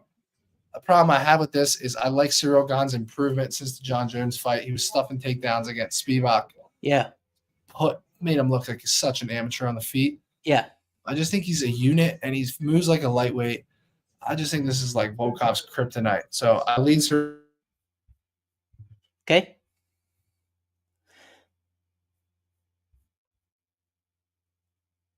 Jesus. What? So you said you lean Cyril Gane, right? Lean Cyril Gane by decision. Go ahead. I love Volkov's money line in this fight, and you talk about some of the improvements. Is that I do agree that he was very impressive against Sergey Spivak. Cyril Gane was, but the fight to me where he was able to take down and control Taito Ivasa on the mat. We saw how Cyril Gane looked in a grappling situation where he made a quick mistake, ended up getting his neck snatched by John Jones. Like, are you selling me on a Volkov long shot sub? Because it pays massive. It would pay massive, and like I think the question is Volkov able to mix in some of that to help him close the gap? The thing that makes Gane so tough is his footwork. That is what Spivak couldn't figure out. Is he couldn't figure out his footwork. Whereas Volkov is a guy that I thought was very competitive. I know he didn't win very many rounds on the cards, but when you look at a fight of Cyril Gane's that has gone the distance, Volkov had the best striking differential of any of his opponents so far. It was just negative 15. Yeah. Like those rounds, though Gane was winning them, were somewhat close. And my question is Volkov able to close the distance? Is he able to shoot for potential takedowns? Because we really haven't, because Gane hasn't fought Aspinall. We saw him struggle with takedowns against Francis Ngannou, another guy that was able to mix them together in that fight. Has Volkov made those necessary improvements to have a different tool in his toolkit to make this time different? I certainly think it now darn near 3-1 that it's worth a shot. I have Cyril as a, let's see, what did I model? It's not very large. I have Gane as a minus 145 favorite here. So I think Volkov is decently competitive as an underdog. And I got to take a shot here. Maybe it's a point spread type of situation. Sub is plus 2,900 on FanDuel if you guys want to sprinkle. It's 2,900, dude? 2,900. I've got it plus 1,310. So, yeah. So how about that? Yeah, I need a little sprinkle on that. I just think Cyril Gane's going to win a more decision. Yeah. I've got this fight surprisingly not going the distance for it. Gane KO, I might be showing value on as well. Let's see what is Gane KO. It's probably like 3 to 4-1. I have it plus 325. Oh. So plus 400. Okay, so showing a smidge of value there. Like I might end up betting It's like high. he needs to do that, you know. Yes. He needs to do that to like create some excitement in the heavyweight division. I'll tell you one thing. The one reason you can almost sell me on Volkov is I loved his performance against Pavlovich. Pavlovich. Yes. And by the way, Maddie, because we lost you again, that was the only fight where Pavlovich, that's the only top 5 win for either of these guys since the first time they fought. Is Yeah. Volkov was able to beat Pavlovich. Nobody ever fights anybody in this heavyweight division. They all pick on Spivak every 6 months, but nobody ever fights any of them. I think this is a great fight to not put much money down on and just sprinkle on the Volkov sub long shot, like a little, just a few pennies on it, you know? And just see what happens. But I don't like this fight. Yeah, I think Volkov went back to the drawing board, and I think he's improved his grappling tremendously since that Aspinall fight. And I'm wondering if it comes to fruition, and maybe that's my Bo Nickel by points long shot dart that ends up making the card on Friday. Who knows? But why don't we move on here, Maddie? We'll talk about the co-main event because I think it is an intriguing one. It might as well be a main event because it's for next in line against Bilal Muhammad taking on Shavkat Rakhmonov and Ian Machado. Gary, a couple of prospects that, you know, we've been like, are they for real? He's fought him, and now we're going to find out which one of them is very, very for real as we match them up against each other. Shavkat minus 430 on the money line, so he's a prohibitive favorite in this spot. People love themselves some Eastern European grapplers, but Maddie, I guess my question is, can the brash Irishman, as Conor McGregor once did, pull an upset of a lifetime here and put himself in title position, or will it be Shavkat continuing his pro finishing streak here? I think Ian Gary can pull it off. The problem is I think it's becoming a very trendy underdog pick, and it's starting to scare me because I've been on record for 3 years now talking about how good Shavkat is. I said I would take him in a pick 'em against Khamzat Chimaev. I don't know that I still feel that way, but that was my.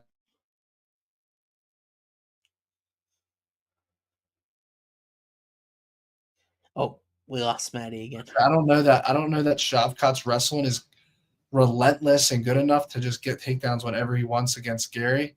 Okay. Especially the way that his footwork is. I just think Gary's going to try to pick him apart, stick and move, and try to win a 25-minute decision, which is going to be a sweat if you bet that. But I can get Ian Gary by points at plus 700. Shavkat doesn't have the craziest takedown accuracy and also does no head movement. I think Gary can maybe just inflict a little more damage or land more strikes on him, win a decision. Yeah. At the same time, nothing would shock me in this fight. Did you say Gary points 7-1? Yeah. Oh my God, I've got it at plus 365. So that's so I was going to try to sell you on Gary by decision as the last leg of the cycle. That cycle would pay ridiculous. Yeah, I mean, like at this point, I might as well. Let me just tell you what this would be, okay? If we did Ian Gary by decision and we did Nate Landwehr by knockout and we went to the prelims and did Chase Hooper by submission, which I like having the Chase sub one first because technically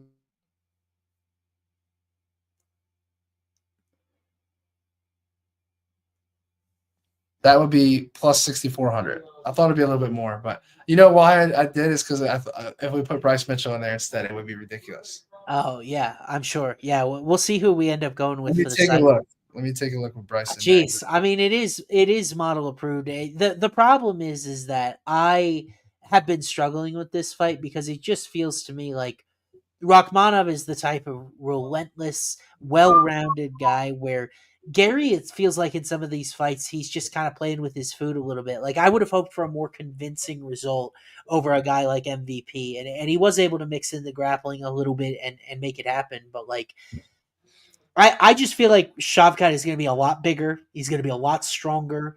And he is what'd you say? A lot slower. Yeah, Gary's speed isn't a positive attribute in his footwork. Like so, model says Gary. I've got Gary plus 160. Obviously, he's coming back plus 300. And then I like the decision angle as well. I would not be down to removing my bias and kind of just. This is the problem that I've run into with my model all week since this is the last fight. It basically says every favorite on this card is overvalued. Which, by the way, the more UFC public betting gets, that's kind of the way it's going to end up being. But I think in this spot there is a path for Gary to win it. So I do not think it's crazy to pick him for an upset. But at the same time, I think Rakhmonov is a guy that, in general, I think he's fought a little tougher competition. I preferred his performance over Jeff Deal to Ian Gary's. The Stephen Thompson result, not really super impactful given Wonderboy's shown some grappling deficiencies at this high level. But like, I just wish Ian had put on a few more emphatic performances. Like, do you think he's got a ton of KO upside in this fight? Like, I feel like outpointing him really is the way that it would happen. Hold on. Can you see me? Okay. Yeah. If Ian Gary KOs him, it's going to be a head kick. I'm telling you right now. Sure. So I think that is live. I don't see this dude punching him, knocking him out. So I think Ian Gary would have to head kick him to knock him out. But I just know how this shit goes, bro. Ian Gary, talk a big game, gonna knock this dude out, gonna make him pay. Nah, he's gonna point fight him. He's gonna stick and move. He's gonna run around the octagon, kick the leg. Yep. Throw the body kick, the head kick, 1-2s. This is what he's gonna do, bro. And it comes down to the Shavkat close the distance. And if he does that, he's gonna eat shots. Yeah. You know, he's gonna eat shots in this fight, and I think Ian Gary can win rounds. So I like the number. I really do. Plus 700 is a great number for that. Yeah. I honestly think that Rakhmonov round 1, 2, 3 plus 115, if you want to play that small, that's probably the best way to bet him. If this is going into the 4th or the 5th round, I don't think you hate having an Ian Gary ticket at all, because I trust his cardio a little bit more. I trust his ability to win minutes a little bit more. It just generally, though, when we match these two archetypes up, doesn't it feel like the Eastern European grappler ends up getting the better of the slick Irish striker? It just feels like that is always the thing that I've run into, is that I played this 3-1 number. I played underdog McGregor. I played Sean O'Malley against Merab, and it just seems to keep coming up short, because it really matters if the person that can dictate where the fight takes place ends up winning these fights a lot of the times, and I'm afraid that's going to be Shavkat here. Yeah, that's fair. Yes, guys, we're aware the age is Ian Gary's 27, not 36. For all the 17 of you that told us. Yes, Ian Gary's 27, bro. We are aware that Ian Gary's not 36. Otherwise, we'd have an even more different betting line here. But we'll bookmark that, Matty. I technically model approved, so I don't want to throw out Gary decision yet, because it's not a Ian Gary by submission is like 30-1, bro. Everybody bets Ian Gary sub every fight. It's not happening. Okay, I'll bet Alex. I just want to mention, people hate on him for that MVP win, but that just shows you that he comes in with a game plan. He does what he needs to do to win fights. Dude, Ian Gary is undefeated. 5 out of his 8 wins in the UFC are by decision. Yeah. And I'm getting the dude that's undefeated who wins the majority of the time by decision at 7-1. That's an auto bet on the decision prop. Yeah. I don't care if we play both sides, but that's an auto bet for me on the decision prop. If this were 3 rounds, I would love Gary points in this fight. It's just the fact that it's 5 and there's more variance, and Shavkat might be able to eliminate scoring with a takedown in any given round that scares me a little bit. But I agree with you.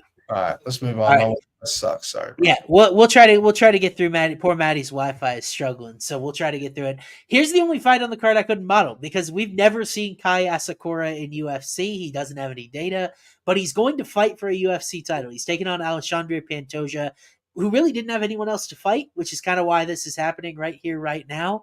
Pantoja's a guy that, you know, I don't know if we've appreciated enough the type of wins that he's put together, just because most of them have come via decision, some of them tight decisions, but the names he has added to his resume are pretty impressive, and Kai Asakura would probably be another one. We actually have seen Kai against some UFC level competition overseas, so it's not like we don't have any sort of measuring sticks. So Matty, do you think this is a spot where maybe Asakura is a little undervalued just because we don't know anything about him, or is Pantoja technically the undervalued one here because we're giving too much benefit of the doubt to the other? I think Asakura is a little bit overhyped. I watched the Manel Kopp fight. He was getting tagged like crazy. Interesting. But I don't know. I mean, and Pantoja, I just think he's being a little – I mean, the betting odds aren't that disrespectful because he's minus 280, but, like, I think if this fight becomes chaotic – Pantoja is going to be the more opportunistic guy as far as creating a scramble, getting his back, doing something. I like Pantoja by rear naked choke. Yeah, it's hard not to like Pantoja if he's going to win by that particular method. I think my favorite play. He's subbed the best guys in the world. Yeah. And I think that maybe my favorite play in this fight is Pantoja inside the distance at -110 because he's gone to 3 straight decisions in championship settings. But this is a guy who finished 5 of his last 8 wins before he got to the title picture. And like you said, I kind of get the lead from seeing Asakura from some of his results on paper that maybe he's not like a championship level contender at 125. This will be his first cut there in a while. And you look at the results. The Manel Kopp knockout loss, not great. The Kyoji Horiguchi result, we saw him in UFC. He went 7-1, ended up losing to him. Now he does have a win over Alatang Haili, who's unranked at bantamweight at 135 in UFC. So, and that was a quick knee in the first round. And Asakura, a very creative striker. I definitely think he's like a top 10 guy in this flyweight division. He's very talented, but when you look at Pantoja's ability to get the back, like he got Royval's back, ended up submitting him, was very close to finishing Moreno in one instance. And then, the Steve Ursig fight, Ursig was a brutal matchup given the size, given Ursig's counter wrestling. Like, would you take Ursig over Asakura in a striking match? I think I would because Ursig's power might be a big difference, and we've seen Asakura get knocked out at distance before. Yeah. And I feel like we've kind of thrown Ursig away just because he got knocked out by Kai Kara France, but like Kai's got big power and he's done that to several guys before. So it's like, I have a hard time thinking Asakura has lost 4 times in his career, and this is outside the UFC. He has never been subbed, though, which is interesting, but he got knocked out 3 times. Yeah.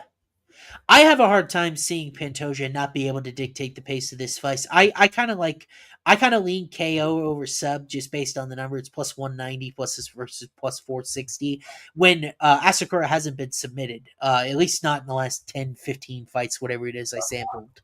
Can you check that real quick? Has Asakura been submitted? I think I have that right. 25 pro fights, 0 losses by submission. So, I think that at least is interesting for a matchup with Pantoja where his back defense might be very good. But I know I wanted to buy a finish here because Pantoja's been fighting the best of the best. That's why he's been going the distance, and I think at some point he's going to finish one of these dudes. For sure. Let's talk this cycle parlay because I got to do this NFL show next. But should we take the cycle parlay offline and come out with it officially tomorrow on social? Oh, do we tease that? Because the only reason I say that is because A, I'm in a time crunch, but B, I feel like we need to I need to lock in on some footage, and I feel like we're questionable on a couple of these right now. I know the one leg is definitely going to be Hooper mess up. Okay, sure. Will be leg 1 of the cycle parlay, and I think we should work on leg 2, 3 offline, and then drop it tomorrow on X. And okay. I think we will as well. We'll have our graphic people. Take a look at the Bryce Mitchell fight a little bit more. Take a look at the Nate Landwehr fight a little bit more. I'm going to do that as well. And then we need a decision play as well. Yeah. I like the Ian Gary, but it's sweaty, and it's 7-1. It's 5 rounds. We go light on sub KO plays, and then Gary decision is the sweat. It's going to be a nice 25-minute sweat to take the cycle. I was going to toss this out there. What do you think about Dominick Reyes points plus 370? Can't do it because I'm doing Anthony Smith 2-3 sub, and I want to bet against Anthony, truthfully. My model's got to vote. I don't think anyone's going to like it, though. Sterling decision. What's the number on FanDuel? Let's take a look. We didn't even look at it, but it's my most likely outcome of the fight. So that'll be 5-1. Sterling's decision is plus 370. What? That's terrible. On the 2 dog, I don't think that's a good number. Well, I mean, who's finishing who in that fight either way? Yeah, Aljo scrubs people all the time. I just thought it would be like 5-1, or Yeah, I've got Aljo points at plus 140. So yeah, that would be the model. I just don't want the cycle parlay to be dead early on the fucking prelims because Aljo gets 30-27. I might even just leave it to you, Matty, because I knew we'd be a little bit split this Let's week. talk tonight and tomorrow about it, and let's come out with a stick graphic tomorrow. Chat, we'll have a graphic out tomorrow. Yeah. I'm going to take a 5-minute break after this show. I'm going to come back on for NFL. We missed the Thursday night game, but Gino and I will be on the talk NFL for this weekend. So can I build a 2-leg safe parlay real quick? Let's do it. Okay, so I want to go with Chiesa. Griffin goes the distance minus 158. I'm in. And then I want to go Pantoja inside the distance -110. What do you think about? I was gonna say you could do that one, but the other option is what was the fight to not go the distance we got? The Durden fight. Oh, yeah. I'd rather do those two. Pantoja is a little sweatier, but it's up to you. It's your. I don't safe think I want to do the safe parlay opposite my model, which it likes the decision. That's true. That's true. Okay. All right. Pantoja finish and Chiesa fight to go the distance. What does that pay? Let me take a look here. So it pays it's plus 211. Nice little two leg sweat. All right, so that's the safe parlay. All right, so that's the safe parlay. We will have our cycle parlay for UFC 310. We'll build it off air so Matty can regroup. It sounds like you got a lot of billiards activity in the background. So why don't you go play some pool? Think about it. Think about it. We'll marinate. We'll come back. Yeah. All right. This will be out tomorrow, though. Appreciate you, Austin. Okay. Thanks, guys. All right, bro. Thanks, everybody.